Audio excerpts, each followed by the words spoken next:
Welcome to In the Loop. I'm your host, Nina Haley Dixon. We are keeping you in the loop and connected with what really matters in our communities. And I'm so pleasantly delighted to have Mr. Andre Dawkins here in the studio with us to talk about the inspiring work that you're doing in communities. Right, Andre? Yes. Thank you. Thank you for taking time out of your busy schedule to be here. Awesome. I appreciate it. So you are a mortgage broker. That's correct. Licensed agent. Yes. And you're doing so much in the community. So tell us a little bit about yourself and keep the viewers in the loop with your business. All right. So thanks for that wonderful introduction. My name, Andre Dawkins. I'm a licensed mortgage broker at Expert Mortgage Brokerage. And I've been doing mortgages for about 10 years now. Wow. And the focus always stays primarily to keep the customer's interest at heart at all times, right? So we've been around. We have a team of about 7 to 8 agents, and, you know, we're out there one deal at a time, making the best results. What's the slogan again? If the bank says no way, you better call Andre. And even if the bank says yes way, you still better call Andre. I love that slogan because obviously it resonates with those who are hearing it, because especially in this time where we have mortgage rates on the rise constantly. We have first-time home buyers out there. We have families that are finding it a little bit harder now to attain mortgages. So what would you say are the most common mortgage misconceptions that individuals have when they are seeking a mortgage? So in terms of the most common misconceptions that individuals have right now, there's so many to discuss that I'll just touch on a few points, which basically the first one would be, you know, thinking that the bank has their best interests at all times. Like, there's a misconception totally that individuals feel more secured when they place their mortgage with a bank. Like, Really? don't get me wrong, I'm not bashing banks. Banks are great.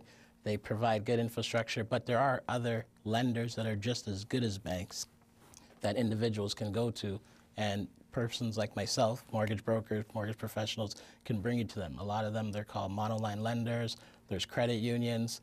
I once heard that somebody went to a bank and the bank told them that you shouldn't trust a monoline lender, and they kind of categorized them as a private lender, which those are two separate things, and they said that they will take your house from you in the future. Like, Wow. So that's what they told them. That sounds a bit extreme. I mean, I've never heard it to that extremity. However, I have heard that sometimes with private lenders, when you are getting that loan from them, the interest rate might be slightly higher than the bank. Is that correct. part true? That is correct, Okay. yes. But again, as I said previously, there's 3 types of mortgages, right? So basically, there's A deals, there's B deals, there's C deals. An A lender deal means a big bank, as well as these other companies that I referenced, like monoline lenders that are usually subsidiaries of these big banks. For example, BMO owns a mortgage company called MCAP, and MCAP in turn owns another mortgage company called RMG Mortgages. Both of those mortgage companies are A lenders,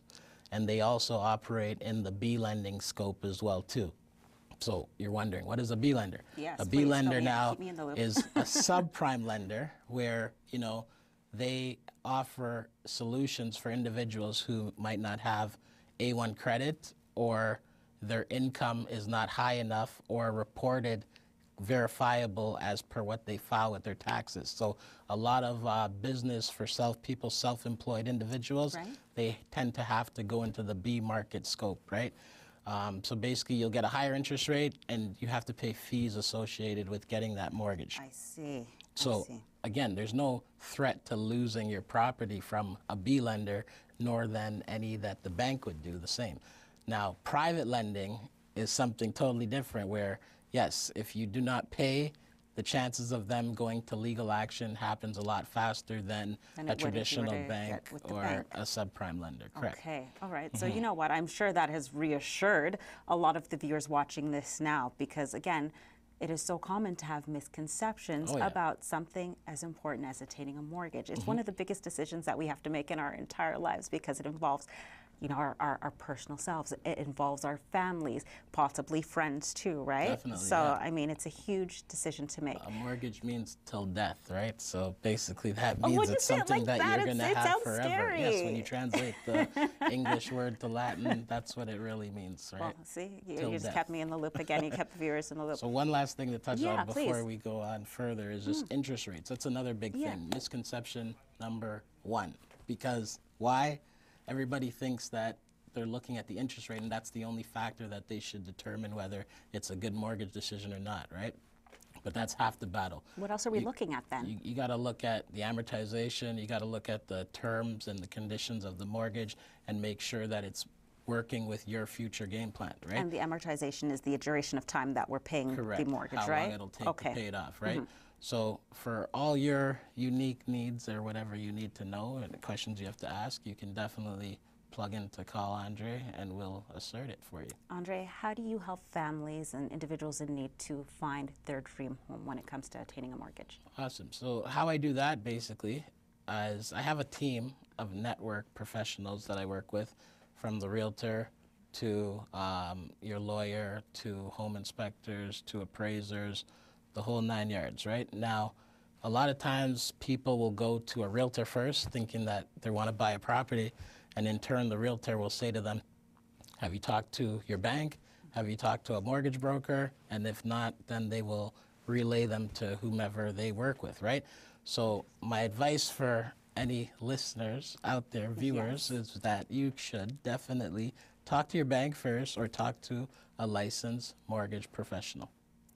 Andre, when do you advise? I know you said when the bank says no, call Andre. When they say yes, call Andre anyways. So again, let us know. In what other circumstances would you advise your clients to call you, or potential clients or customers?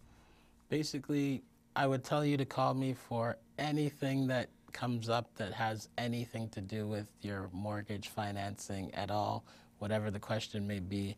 No question is dumb. I'm here to help and assist, whether it means we are making anything out of it or not. The benefit of the doubt is that we just want to assist and give people the right information so they can make educated decisions. And if you can just give us a quick rundown of what services you specifically provide for families in need of mortgages. So myself, I provide credit building repairing solutions where we can work with you from making your credit being from a zero to a hero.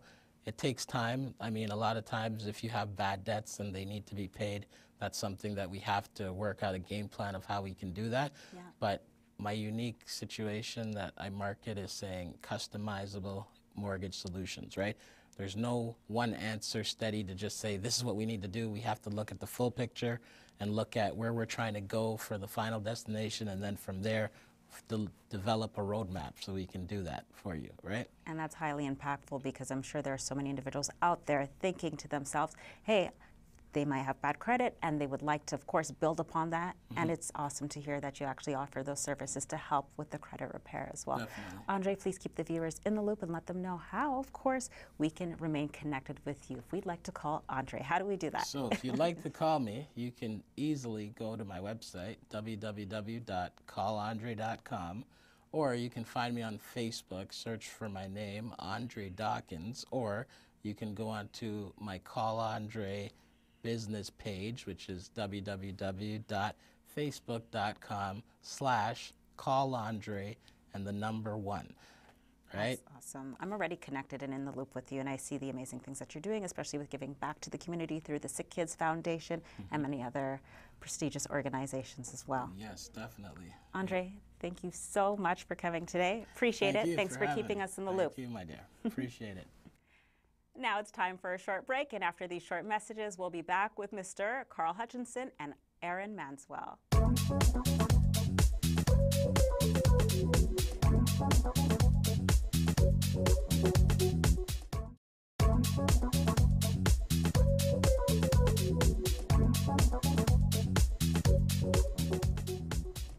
Welcome back in the loop, viewers. We are now here with Director of Bullies, Yes. Mr. Carl Hutchinson.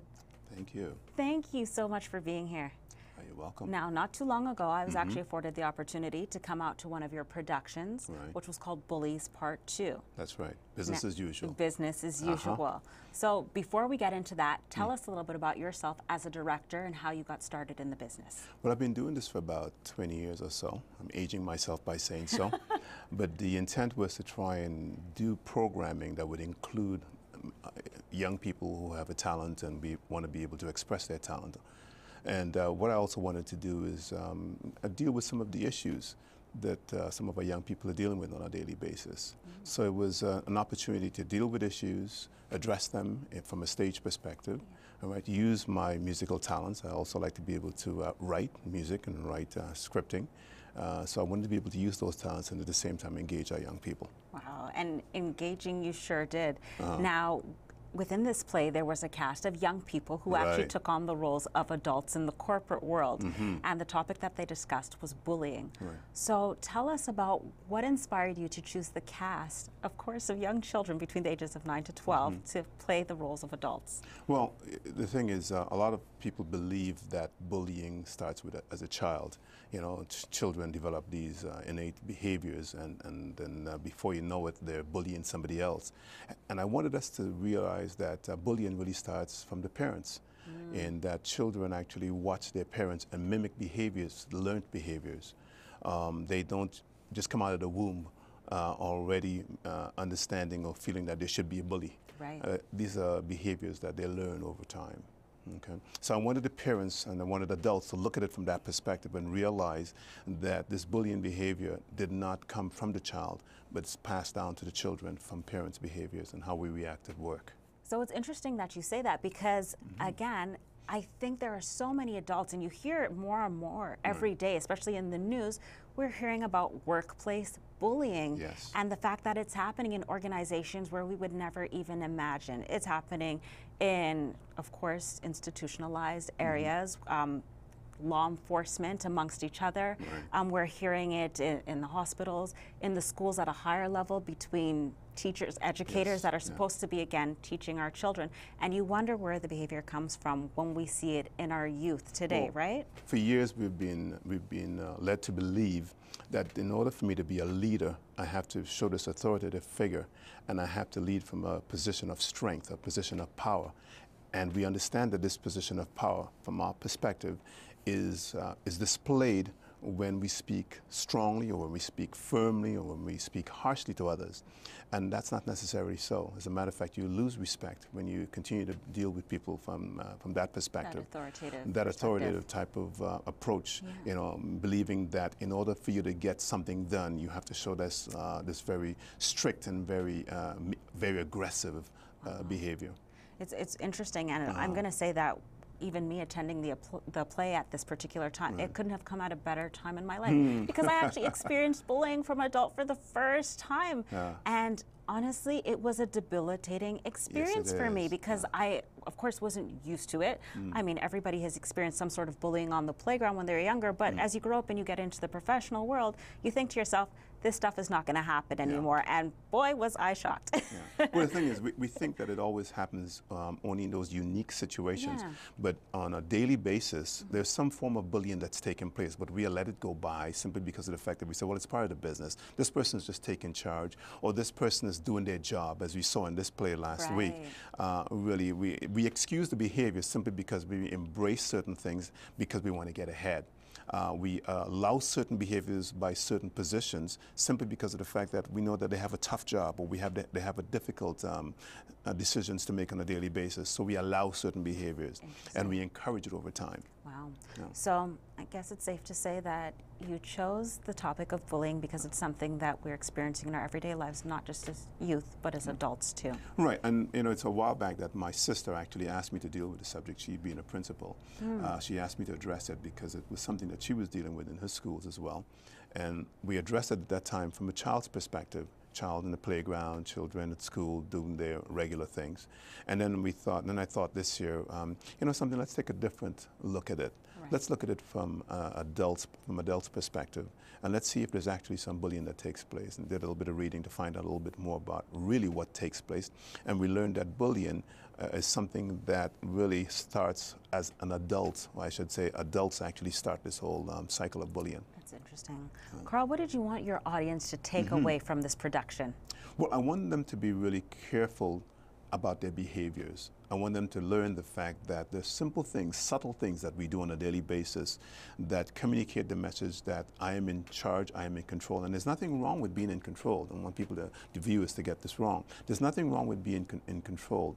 People, certain individuals must take control at certain times, but it's how we exhibit that control. It's how we take control of a situation. The words that we use, the way we express ourselves can also mean that we're telling someone that they're less than. Right. Okay. What do you think the youth really learned in playing the roles of adults in this particular production? It's interesting that you should mention that. In talking to quite a few of the young kids that were playing the roles, they realized, and a couple of them came to me afterwards and said, now I really get it. I now fully understand how this can really make someone feel bad when you speak to them in a certain way. And it actually sent a message to a lot of the young people that are involved that they have to be really mindful of what they say and when they say it. So there's a part 1 to this production. When did part 2 really come to fruition? Because for the first part, you used adults for the cast, right? Yeah, I had one adult in the cast, as a matter of fact, one adult, the teacher in that classroom at that time. But in the part 2, it came to fruition actually, I would say about 6 months after we finished the first production, because I was done in 2015, and the idea came to me that I should really address this, and I started writing. And for myself, when I start writing, I don't write with the intent of this is what the storyline is going to be about. Because I believe in God and I believe that He inspires me to do everything that I do, what I did was I started writing and allowed the message to come through naturally by just watching this image unfold, these pictures unfold. And I was able to put together this piece that I believe a lot of people responded positively to.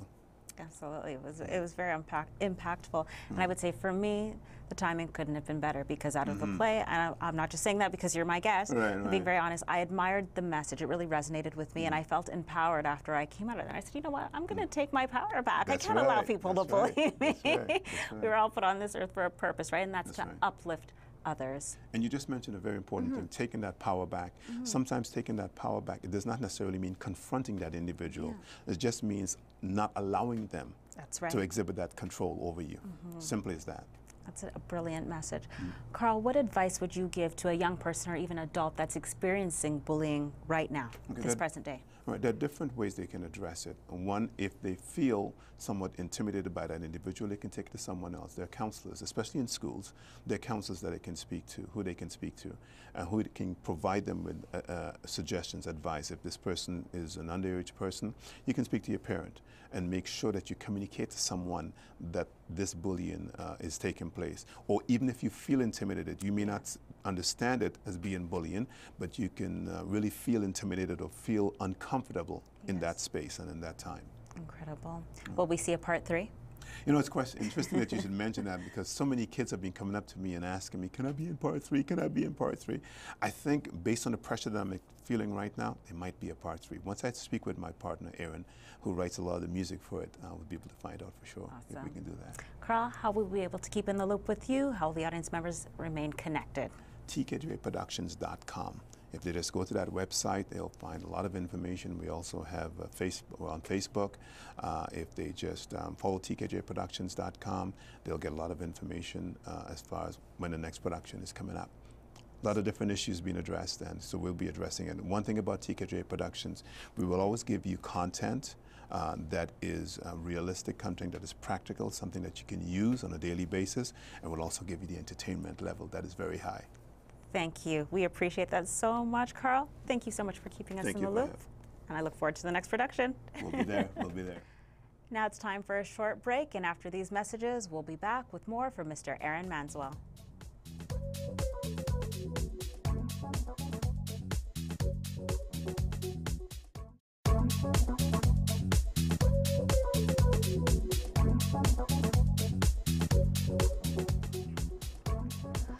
Welcome back, and Loop viewers. Again, I'm delighted to have another guest here in the studio with me, Mr. Aaron Manswell. Thank you for being here. Oh, thank you for having me. I'm really excited about this. We actually just saw and connected with Carl Hutchinson, the director of Bullies. Right. And you are the arranger, composer, the musical expert behind the soundtrack. You make it sound so good. You make it sound amazing, yeah.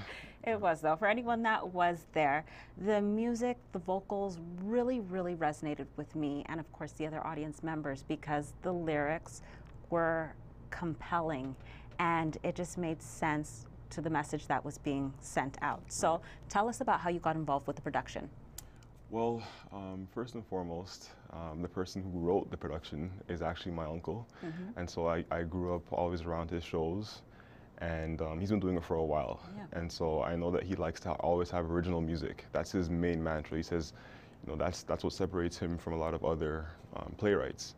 And so me, who actually studied music composition in college, he knew that I always wrote music and arranged and stuff like that. And so it was natural for him to, you know, just kind of keep it in the family and make sure that I was given an opportunity. And so naturally, I just started writing for his plays. The first one I wrote for was his play entitled Noah, and I did, you know, some stuff on there as well. But then the Bullies franchise was something that he came to me and he said, I think you'll have a really fun time doing this.